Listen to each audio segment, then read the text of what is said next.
प्यारे बच्चों, आज हम लोग अद्भुत रस और हास्य रस को देखेंगे। दोनों रस बड़े ही विचित्र स्थितियों में उत्पन्न होते हैं। विचित्र कहने का तात्पर्य यह है कि अद्भुत जो है वह विस्मय कर देने वाली, विस्मय बोलते हैं आश्चर्य को, आश्चर्यजनक परिस्थितियों में उत्पन्न होता है। कुछ ऐसी चीज़ें दिखाई देती हैं जो लोक में हो पाना संभव नहीं है और उन्हें देखने पर सामाजिक हतप्रभ सा, ठगा सा दिखता रह जाता है कि अरे ऐसा भी हो सकता है, क्या हम जो देख रहे हैं वो सत्य है। ऐसी परिस्थितियों में जो रस, जो सुख उत्पन्न होता है और मन को आप्यायित कर जाता है, श्रोता मंत्रमुग्ध होकर उस दृश्य को निहारता रह जाता है। ऐसी परिस्थितियों में अद्भुत रस का जन्म होता है। लेकिन जब कुछ किन्हीं विचित्र परिस्थितियों में, कुछ विचित्र चेष्टाओं में, जब सामाजिक को सुख के साथ अधरों पर मुस्कान भी आती है, हृदय में एक गुदगुदी सी उत्पन्न होती है, तो वहाँ पर हास्य रस होता है। हास्य रस और अद्भुत रस में बहुत महीन अंतर है। अद्भुत रस में व्यक्ति स्वयं कहाँ है, क्या कर रहा है, यह भूल करके हतप्रभ सा देखता रह जाता है। परंतु हास्य रस में कभी अट्टहास के साथ हंसी आती है, तो कभी कभी स्मित मुस्कान ही आती है, लेकिन अधर खिलखिला उठते हैं। तो आज हम अद्भुत रस और हास्य रस को इस क्रम में देखेंगे।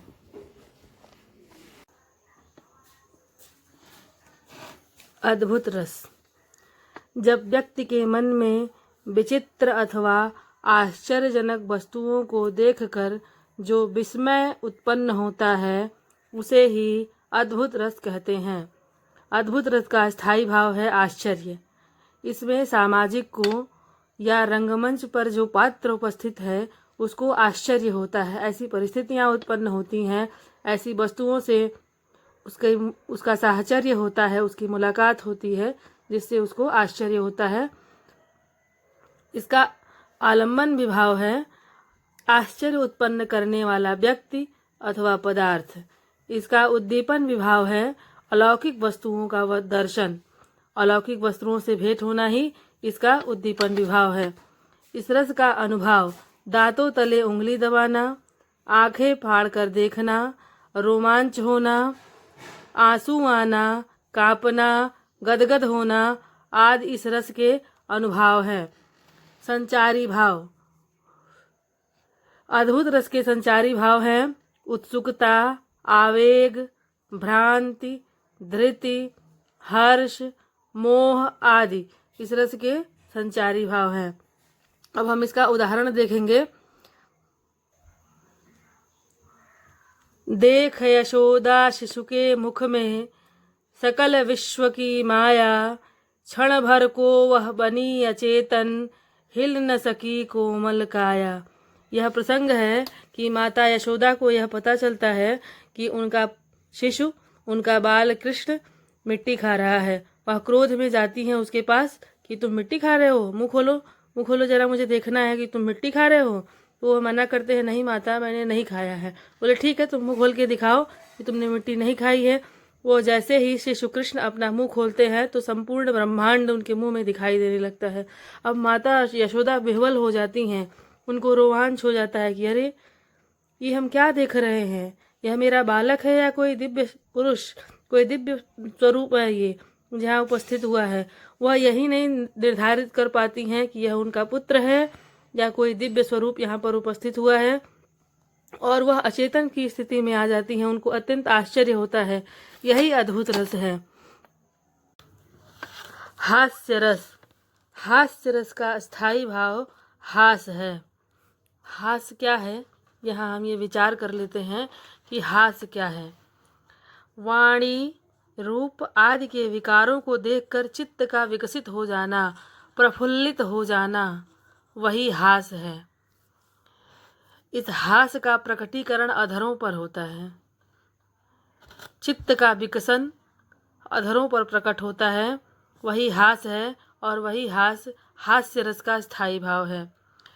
इस रस का आलम्बन विभाव है विकृत वेशभूषा, आकार एवं चेष्टाएं। विकृत अर्थात कुछ उल्टी सीधी वेशभूषा पहन ली गई हो, कुछ विचित्र प्रकार की चेष्टाएं की जा रही हो, वह इसके आलम्बन विभाव कहलाते हैं। उद्दीपन विभाव, इस रस के उद्दीपन विभाव हैं जो आलम्बन है, जो पात्र रंगमंच पर उपस्थित है या कविता में जिसके बारे में वर्णन किया जा रहा है उसकी कुछ अनोखी बातचीत या अनोखी चेष्टाएं इसके उद्दीपन विभाव होते हैं। अनुभाव, आश्रय की मुस्कान, उस पात्र की मुस्कान, उसका हंसना, उसकी क्रियाएं, उसकी कुछ चेष्टाएं, ये उसके कष्ट, ये सब उसके अनुभव हैं। संचारी भाव, यहाँ पात्र का हर्ष, आलस्य, निद्रा, चपलता, कंपन, उत्सुकता आदि हास्य रस के संचारी भाव कहलाते हैं। उदाहरण, हास्य रस का उदाहरण है नाना वाहन नाना वेशा, बिहसे शिव समाज निज देखा, काऊ मुखहीन विपुल मुख काहू, बिन पद को बहुपद पद बाहू।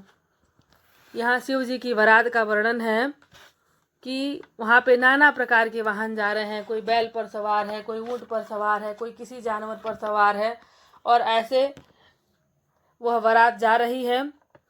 नाना प्रकार के विचित्र बाघांबर पहने, मृगछाला पहने, अलग अलग प्रकार की वेशभूषाओं को धारण किए हुए लोग जा रहे हैं, और उनको देख करके पूरा समाज, उस शिव गणों को देख करके जिन जिन ने देखा सब हंस रहे हैं। क्या देख रहे हैं उन लोगों में? को मुखहीन, किसी के पास मुख ही नहीं है, मात्र धड़ है, वो चला जा रहा है। विपुल मुख काहू, और किसी के पास कई कई मुख हैं। बिन पद कर, और किन्हीं के पास पैर नहीं है तो किसी के पास हाथ नहीं है। कोई बहुपद पद बाहू, किसी के पास बहुत सारे पैर हैं और किसी के पास बहुत सारे हाथ हैं। इस प्रकार से विचित्र शिव बारात को सब लोग देख करके हंसित विहसित प्रफुल्लित हो रहे हैं।